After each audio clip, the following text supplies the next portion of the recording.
Selamat datang di pembelajaran jarak jauh SMA Islam Terpadu Nurul Sidik Kota Cirebon.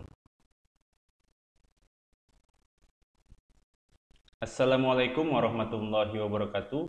Bismillahirrahmanirrahim. Alhamdulillahirabbil alamin. Allahumma sholli ala sayyidina Muhammad wa ala alihi sayyidina Muhammad. Anak-anakku, semoga semuanya dalam keadaan sehat walafiat dan tidak kurang satu apapun. Jangan lupa di masa pandemi seperti sekarang ini, terapkan pola hidup sehat dan protokol kesehatan COVID-19, yakni dengan 5M. Mencuci tangan, menjaga jarak, memakai masker, menjauhi kerumunan, dan mengurangi mobilitas. Mudah-mudahan ikhtiar dengan 5M tadi kita dapat terhindar dan jauh dari bahaya COVID-19. Dalam kesempatan ini, Bapak akan menyampaikan materi pembelajaran PAI aspek fikih yang berjudul pelaksanaan penyelenggaraan jenazah. Namun sebelum menyampaikan lebih dalam, Bapak ingin menyampaikan kompetensi dasar tentang materi pada kesempatan ini, yaitu menerapkan ketentuan syariat Islam dalam penyelenggaraan jenazah.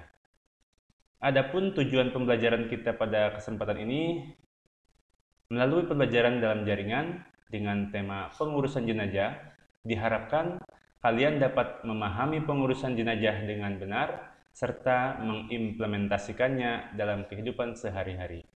Kemudian diharapkan kalian dapat berguna bagi masyarakat sekitar dan adanya praktik pengurusan jenazah yang tepat dan benar.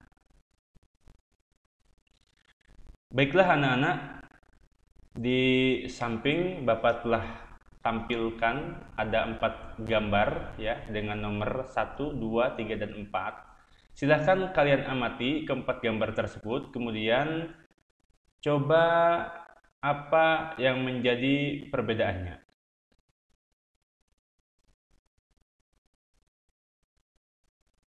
Nah, kalau sudah kalian amati dari keempat gambar tersebut, kira-kira apa sih yang menjadi perbedaan dari keempat gambar yang ditampilkan di layar tersebut?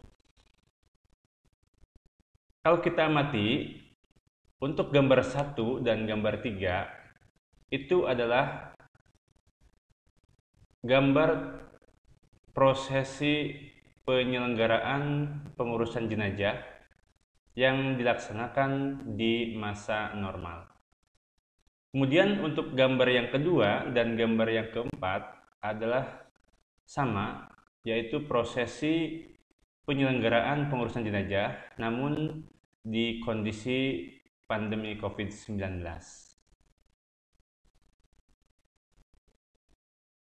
Baiklah anak-anak, sebelum kita memahami materi lebih jauh lagi, mari kita memulai dengan memahami dulu pengertian dari pengurusan jenazah. Jenazah berasal dari kata bahasa Arab, yaitu janazah, yang berarti sebutan untuk mayat atau mayyit. Adapun pengertian pengurusan jenazah adalah kegiatan atau perilaku mengurus jenazah mulai dari memandikan, mengafani, menyolatkan, dan memakamkan.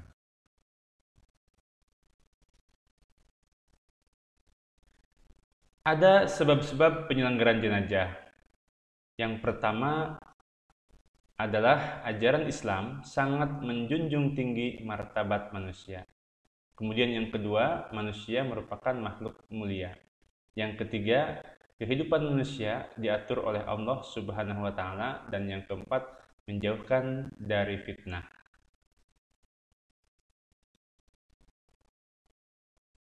Nah, untuk hukum pengurusan jenazah bagi umat muslim, baik dari kalangan umat Islam maupun non-muslim, bila diurus jenazahnya itu hukumnya fardu kifayah. Pengertian fardu kifayah adalah bentuk kewajiban yang dibebankan kepada umat Islam secara kolektif dan memenuhi asas ketercukupan. Artinya, kalau sudah ada sebagian orang yang melaksanakannya, maka sebagian yang lain sudah gugur kewajibannya. Di sini ada kriteria jenazah yang wajib diurus oleh umat Islam. Nah, jenazah yang wajib diurus oleh umat Islam adalah jenazah umat Islam. Sedangkan jenazah orang non-muslim, umat Islam tidak wajib untuk mengurusnya secara islami. Artinya, tetap diurus proses pengurusan jenazahnya, tetapi tidak sampai disolatkan.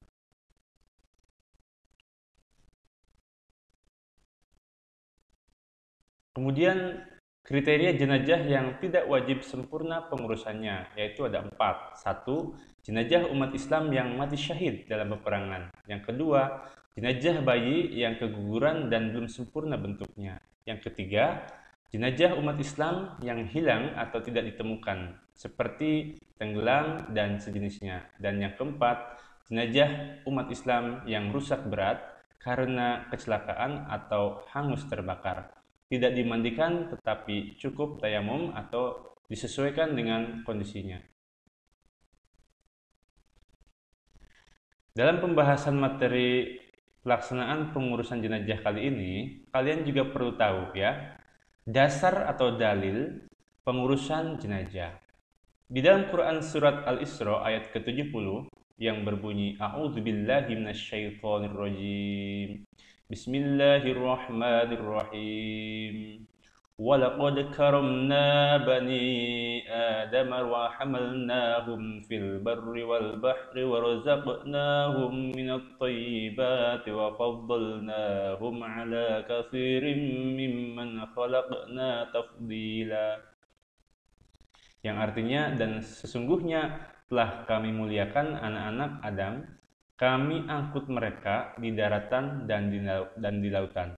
Kami beri mereka rezeki dari yang baik-baik dan kami lebihkan mereka dengan kelebihan yang sempurna atas kebanyakan makhluk yang telah kami ciptakan. Namun selain dalil dari Al-Quran, juga ada dalil dari hadis Nabi ya, yang diriwayatkan oleh Aisyah radhiyallahu an.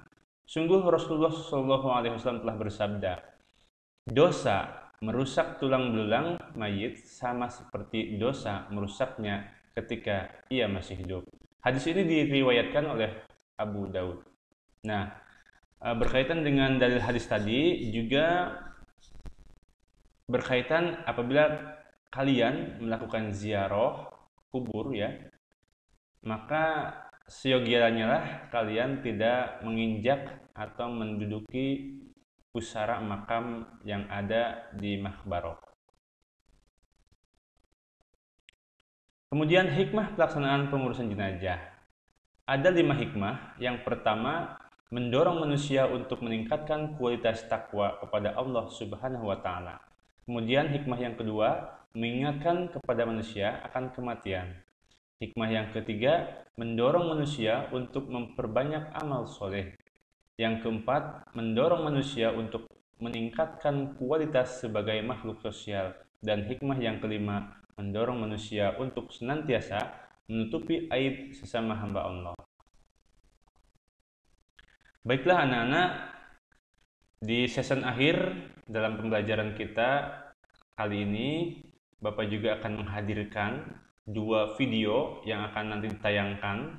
Mudah-mudahan bisa menambah wawasan keilmuan dalam memahami materi pengurusan jenazah. Video yang pertama yang akan kita putar adalah video pengurusan jenazah dalam keadaan normal. Kemudian nanti dilanjutkan dengan video yang kedua, yaitu video tentang pengurusan jenazah dalam keadaan pandemi COVID-19. Baik, kita langsung saja lihat videonya ya.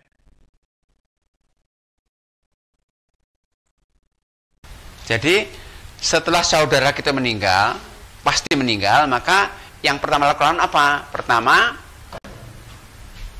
memejamkan matanya. Biasanya orang itu kan meninggal terbuka. Rasul mengatakan, idza qubidur ruh tabi'ul basar. Orang udah cabut nyawanya, diikuti matanya, cabutnya kepala, akan begini. Dan mulutnya terbuka, maka langsung segera katukan. Beberapa saat, jangan langsung lepas sampai dia diam. Maka kadang-kadang kita sampai temukan sampai diikat loh, karena nggak ditutup waktu meninggal. Terbuka tuh akan diikat itu. Ya, terlambat. Langsung jadi langsung bikin pulang. Nah, setelah itu langsung ditutup. Tutup seluruh ini, tutup gini. Nah, kemudian keluarganya ya segera ini diberikan peralatan mandikan. Untuk mandikan gimana caranya? Tentunya harus melepas pakaiannya semuanya. Jenazah itu lagi tidak harus didekapkan, kalau didekap di sini aja. Kenapa? Jenazah itu cepat kaku ya. Nanti kalau sedekap dimandikan sulit. Dilepaskan pakaian juga sulit juga. Dan nggak ada sunnahnya sedekap, nggak ada. Sunnah sedekap orang sholat saja, sunnah sedekap itu. Jenazah nggak ada. Bahkan jenazah itu kalau disedekapkan nanti kebutuhan kafan lebih lebar. Kan begini kan lebih lebar nanti. Kalau gini enggak. Ini gini aja. Tutup ini kemudian kita angkat atau kita lepas di kamarnya atau kita angkat dilepas pakainya di tempat ruang begini. Perhatiannya tertutup kalau bisa ini ya. Nah, melepas pakaiannya itu kalau masih lemas dilepas biasa agar pakaiannya bisa dimanfaatkan yang hidup. Dengan cara bagaimana? Ini satu orang Ustadz pegang ini satu di atas ini. Nah, ini pegang ini yang Ustadz pegang gini.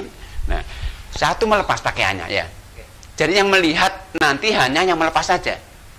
Yang enggak.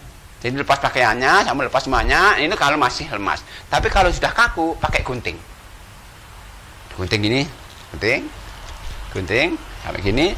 Celana pakai sampai pegang tinggal lepas. Lepas semuanya baru kemudian diangkat ke tempat di mana kita mandikan. Tetap ini Pak tutupnya ini. Nah, tutupnya kalau bisa seperti ini. Yang tebal seperti handuk ini. Dan dua. Cuman yang satu jangan tutup, kan satu ditahan nanti untuk pengganti nanti. Nah, setelah itu ini langsung dimandikan. Kalau bisa, kalau ini mejanya kan udah bagus ini kan ada ininya kan. Nah, Mbak, jangan kalau bisa semisal mungkin jangan langsung ditaruh di atas papan meja. Kenapa? Kalau nggak begini nanti kotorannya kemana-mana. Kalau ini kotorannya bisa turun sini, langsung turun ke sini. Ini meja ini banyak dijual nih, udah banyak jual nih. Paling bagus ini, gini jual. Nah, kemudian setelah itu dimandikan. Dimandikan itu mungkin yang prosesnya 3. Satu mengambil air. Nah, airnya siapkan. Air itu yang bisa, yang sunnahnya tercampur dengan daun bidara. Pakai gentong ini, ambil daun bidara ditumbuk, dicampurkan. Itu kemudian satu ember kecil begini, air yang tercampur dengan kapur barus. Kecil saja. Jadi yang besar ini dengan daun bidara, ini nah sunnahnya nanti untuk memandikan itu ganjil. 1, 3, 5, 7 atau lebih itu usaha ganjil. Karena Rasul pernah sama itu iksilniha bima in wasidrin talasan au khamsan au saban aktar mendalik. Kata Rasul, mandikan putriku dengan 3 gayung, 5 gayung atau lebih kalau itu membutuhkan dengan jumlah ganjil. Nah, yang itu kan ini sudah terlepas ya bajunya ya. Maka 2 orang tetap megang, 2 orang megangnya. Ini satu ada, ini satu belakang. Ini Ustadz pegang ini, nah satu situ. Nah, ya gitu. Nah, 2 orang proses memandikan. Jadi yang melihat badan jenayah yang mandikan saja. Ini nggak melihat yang megang ini. Yang satu siap untuk menyiapkan sabunnya, airnya, yang dibutuhkan. Dan sebisa mungkin pakai media. Medianya apa? Pakai masker, sarung tangan. Ada semuanya di sini ada sarung tangan. Untuk apa? Ini ada 2 manfaatnya. Jadi orang itu meninggal berpotensi menularkan penyakit. Ya. Orang itu meninggal berpotensi menularkan penyakit.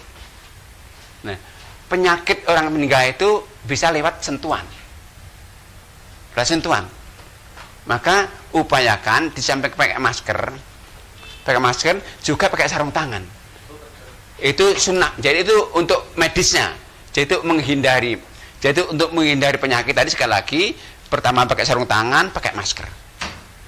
Yang kedua, secara sunnah begini, agar dengan pakai masker, pakai sarung tangan, kita nggak menyentuh aurat langsung.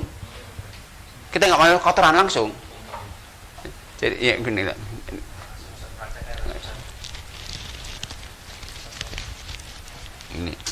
Jadi gini, ini untuk menghindari bau yang nggak enak, segala macam penyakit. Nah sama, ya kalau bisa bahkan pakai kacamata. Kacamata yang semua yang terlibat di sini. Oh iya, ini potensi penyakitnya banyak.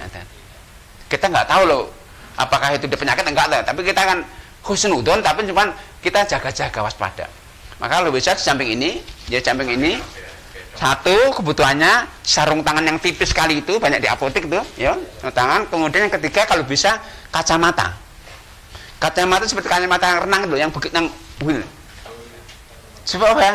Cipratan kan bisa aja tuh masuk mata segala macam. Itu sekali lagi untuk menghindari secara medis dan secara sunnah begitu. Ini kemudian setelah itu setelah siap, kemudian kalau bisa pakai ini sarung tangan yang seperti ini. Nanti caranya makainya ada medisnya cara. Jadi cara ini kita nggak boleh pegang kok ini. Jadi caranya ada, kita ada teknisnya caranya. Nah kemudian tak itu kalau ada waslap ya, waslap itu apa? Untuk kotoran-kotoran. Nah ini juga ada ini bapak. Nah ini juga pakai selemek. Ya nggak apa-apa pak, nggak apa-apa. Selemek juga bisa, selemek.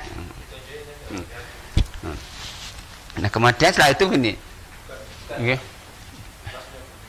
Setelah itu apa lakukan? Satu orang nanti ini pakai sarung tangan, kemudian pakai waslap yang sudah dibasahi, dibersihkan kotoran-kotoran jenayah. Apa kotoran jenayah itu ya? Ya kita ambil ya jenayah mulai dari matanya, mungkin kotoran matanya sampai kotoran nanti sampai. Nah ketika udah kepalanya udah bersih kotoran, ini kalau bisa masih lemas agak dudukkan begini. Dudukkan begini untuk ditekan. Dikit-dikit. Agar kotorannya keluar. Ini langsung jatuh ke sini bawah kotorannya. Ini kalau orang sakitnya nggak di rumah saya nggak diinfus banyak kotorannya. Kalau diinfus lama nggak keluar kotoran. Nah, kadang-kadang orang sakit mendadak itu kan banyak kotorannya. Maka ditekan dikit. Kemudian setelah kita yakin bersih, maka agak diginikan dibersihkan. Ini kan ini kan pakai waslap ini, pakai dibersihkan tuburnya. Saya bersihkan, kita alirkan bersih, ambil kapas, masukkan ke tuburnya, kapas. Gini rapat lagi. Kenapa? Ini nggak bersih sekali, masih ada kotorannya. Sehingga kalau nggak ditutup gini nanti gerak gini keluar lagi nanti, keluar lagi dia. Karena ini udah nggak berfungsi kan, itu udah terbuka sama sekali, maka gerak gini keluar lagi, keluar. Maka setelah kita yakin bersih, kita tutup dengan kapas, kalau itu plaster aja nggak apa-apa tuburnya. Ini berarti sudah bersih kan kotoran, sudah bersih. Kemudian berikutnya diwudukan. Wudukan yang rukun saja, yaitu wajahnya. Ini basah gimana? Jangan basah. Wajahnya. Kemudian yang kanan, zaman sampai siku, kiri, usap kepalanya, kemudian kakinya. Juga 3 kali. 1 kali cukup. Iya digerujuk aja, digosok dengan. Nah itu dan wudukan baru mulai menyiram. Mulai dari kepalanya, jadi ambil satu mulai dihitung ini, ya 1. Ya, jadi 1. Kalau udah basah semuanya disabuni, dikeramasi. Setelah itu diiringkan ke kanan. Untuk apa? Untuk menggosok sini, bawah, belakang, samping kan, samping, kemudian dibersihkan lagi dengan sabun. Ya. Setelah itu baru miring ke kiri. Sama. Siram lagi. Disabun lagi. Sabun lagi, setelah itu udah berarti kan ini udah tersabuni semua ya. Baru kemudian dibilasi. Sabunnya punya. Dihitung lagi tadi berapa tadi, kalau tadi 5, 6, 7 sampai bersih semuanya. Jadi udah sabunnya hilang sampai bersih. Ini tadi tertutup loh ya. Betul ya. Nah, setelah bersih ini langsung dihandukan. dihandukkan nih. Ini kain baru. Enggak, kain yang tadi kan belum basah ini kan diangkat gini kan, dihandukkan kan. Ini kan kain handuk ini. Handukkan, lalu bersih, dihandukkan, dibasahkan, ambil handuk yang kedua. Jadi anggap dari kain ihram yang kedua, bentangkan di atasnya. Ini kita anggap kain ihram, bentangkan di atasnya. Kemudian yang basah diambil. Ini basahan diambil. Kasih, ambil. Ini udah basah, ini diambil. Nah, berarti ini sudah bersih dengan penutup kering. Ya, selesai kan? Tinggal bawa ke tempat di mana ada tim yang menyiapkan kafan.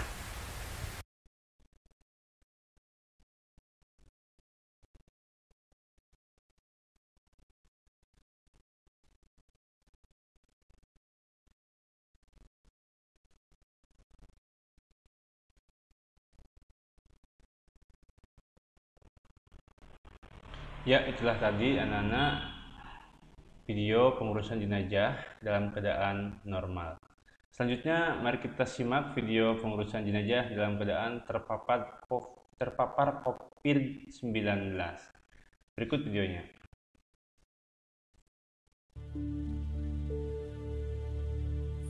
Fatwa Majelis Ulama Indonesia nomor 18 tahun 2020 tentang pedoman pengurusan jenazah atau Tajhiz al-Janaiz Muslim yang terinfeksi COVID-19.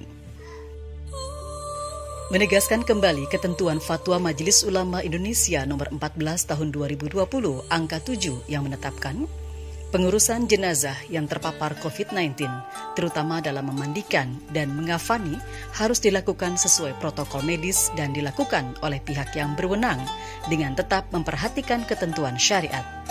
Sedangkan untuk mensolatkan dan menguburkannya dilakukan sebagaimana biasa dengan tetap menjaga agar tidak terpapar COVID-19. Umat Islam yang wafat karena wabah COVID-19 dalam pandangan syara termasuk kategori syahid akhirat dan hak-hak jenazahnya wajib dipenuhi, yaitu dimandikan, dikafani, disolati, dan dikuburkan, yang pelaksanaannya wajib menjaga keselamatan petugas dengan mematuhi ketentuan-ketentuan protokol medis.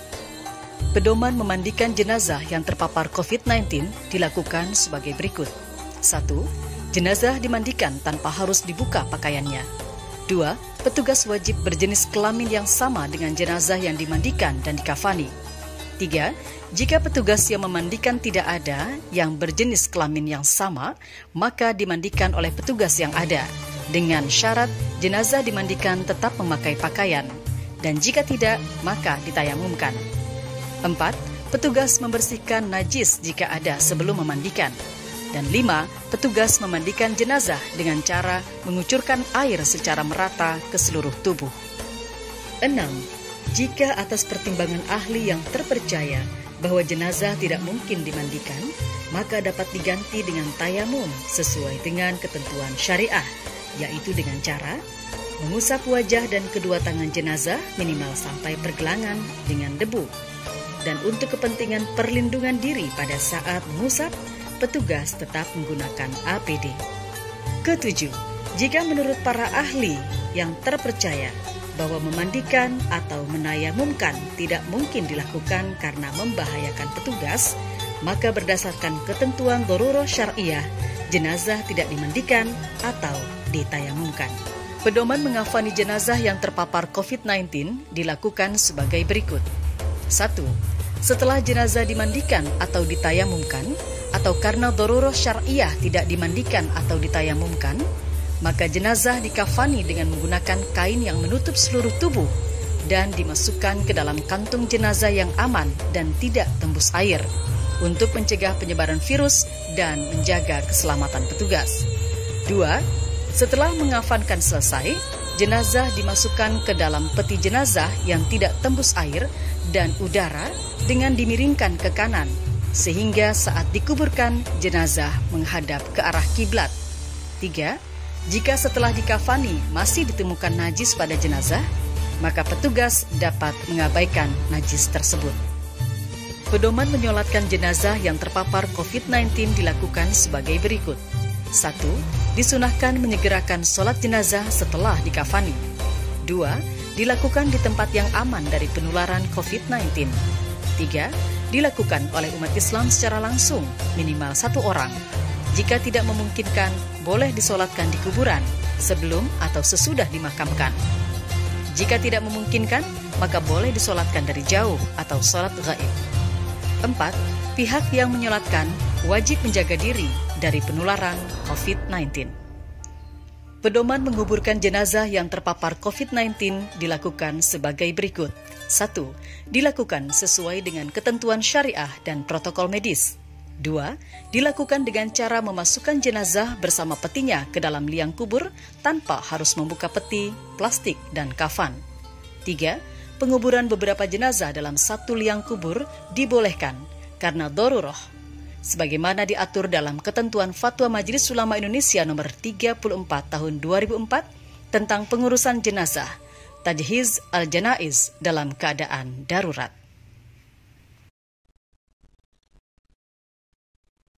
Nah, itulah anak-anak, 2 video yang Bapak tampilkan di layar tadi adalah tentang proses pengurusan jenazah.